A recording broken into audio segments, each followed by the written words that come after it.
নমস্কার দর্শক বন্ধুরা, এই চ্যানেলে আপনাদেরকে জানাই অনেক সুস্বাগতম। আজকে আমাদের এই ভিডিওর উদ্দেশ্য গণেশ চতুর্থী 2024 আপনারা কি কি নিয়ম পালন করবেন এর দিনক্ষণ এবং সময়সূচি সংক্রান্ত একটি ভিডিও অলরেডি এই ভিডিও চ্যানেলে পোস্ট আছে, আপনারা সেটি দেখতে পারেন। সনাতন ধর্মে ভগবান গণেশের গুরুত্ব কিন্তু অনেকটাই। এবছর গণেশ চতুর্থী পড়েছে 7ই সেপ্টেম্বর, বাংলায় 21শে ভাদ্র শনিবার দিন। প্রায় 10 দিন ধরে চলে এই গণেশ চতুর্থী উদযাপন। 11তম দিনে গণেশ মূর্তি নিরঞ্জন করা হয়। পুজোর এই শেষ দিনটিকে বলা হয় অনন্ত চতুর্দশী। গণেশের কিন্তু 108টি নাম আছে, যে নাম কটি কিন্তু আপনারা সেই গণেশ চতুর্থীতে অবশ্যই পড়তে পারেন বা বলতে পারেন। গণদক্ষ, গণপতি, গৌরীসুত, লম্বকর্ণ, লম্বোদর, মহাবল, মহাগণপতি, মহেশ্বর, মঙ্গলমূর্তি, মুষুকবাহন, বালগণপতি, ভালচন্দ্র, বুদ্ধিনাথ, ধূম্রবর্ণ, একশ্বর, একদন্ত, গজকর্ণ, গজানন, গজবক্র, দেব,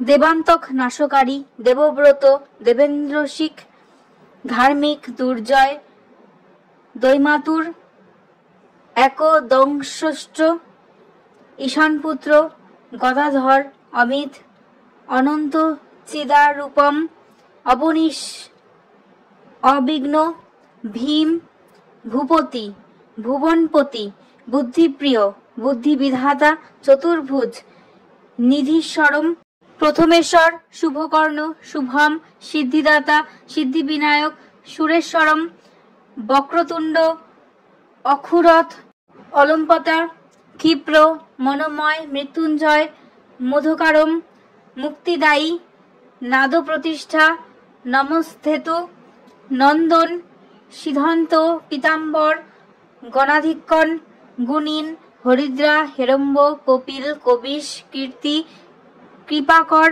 কৃষ্ণ পিঙ্গল, ক্ষেমঙ্করী, বরদ বিনায়ক, বীর গণপতি, বিদ্যাপতি, বিঘ্নহর, বিঘ্নহর্তা, বিঘ্ন বিনাশক, বিঘ্নরাজ, বিঘ্ন রাজেন্দ্র, বিঘ্ন বিনাশয়, বিঘ্নেশ্বর, শ্বেত, সিদ্ধিপ্রিয়, স্কন্ধ পূর্বজ ও সুমুখ স্বরূপ, তরু, উদন্ত, উমাপুত্র, বড় গণপতি, বড়প্রদ, প্রমোদ, পুরুষ, রক্ত, রুদ্রপ্রিয়, সর্বদেবতমমান,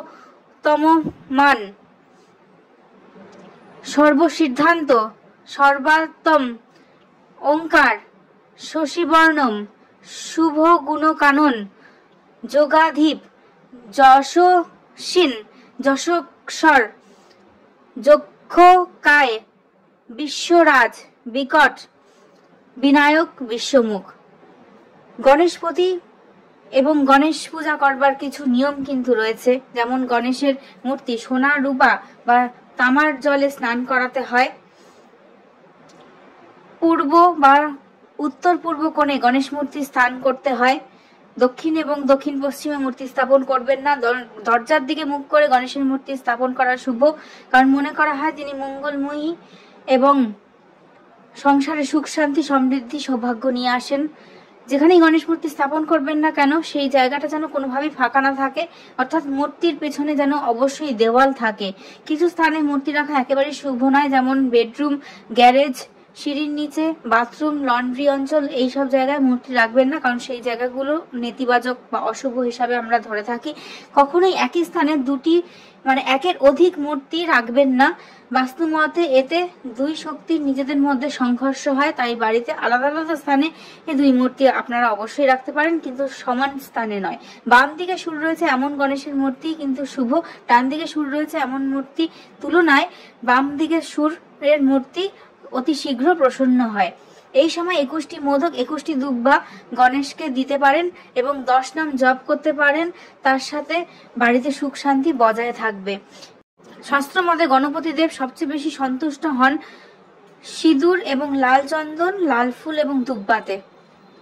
গণেশ ঠাকুরের সাথে মা তুলসীর কিন্তু বিবাদ রয়েছে, সুতরাং এই দিন আপনারা তুলসী পত্র কোনোভাবেই গণেশের ভোগ বা কিছুতে নিবেদন করবেন না, তাতে উনি রুষ্ট হতে পারেন।